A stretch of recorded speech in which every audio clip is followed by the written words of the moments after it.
Water pump jam হয়ে গেলে bearing change না করে কিভাবে রিপেয়ারিং করবেন। তো চলুন ভিডিওটি শুরু করা যাক। আর ভিডিওটি শুরু করার আগে যদি আপনি এই চ্যানেলে নতুন হয়ে থাকেন অবশ্যই সাবস্ক্রাইব করে পাশে থাকবেন, কারণ এরকম ইলেকট্রিক ইন্টারেস্টিং ভিডিও পেতে অবশ্যই পাশে থাকবেন। তো চলুন ভিডিওটি শুরু করা যাক। তো দেখুন প্লাস দিয়ে শ্যাফটটা আমরা ঘোরাচ্ছি কিন্তু প্রচণ্ড জ্যাম হয়ে গেছে।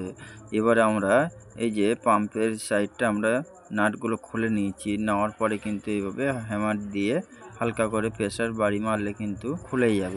দেখুন হাত দিয়ে ঘোরালে কিন্তু টাইট হচ্ছে, ঘুরছে না। এই যে ফার্স্টে আমরা এই নাটগুলো খুলে নেব, নেওয়ার পরে এই যে শ্যাফের বিয়ারিং এর গোড়া আছে এখানে কিন্তু আমরা মোবিল দিয়ে দেব।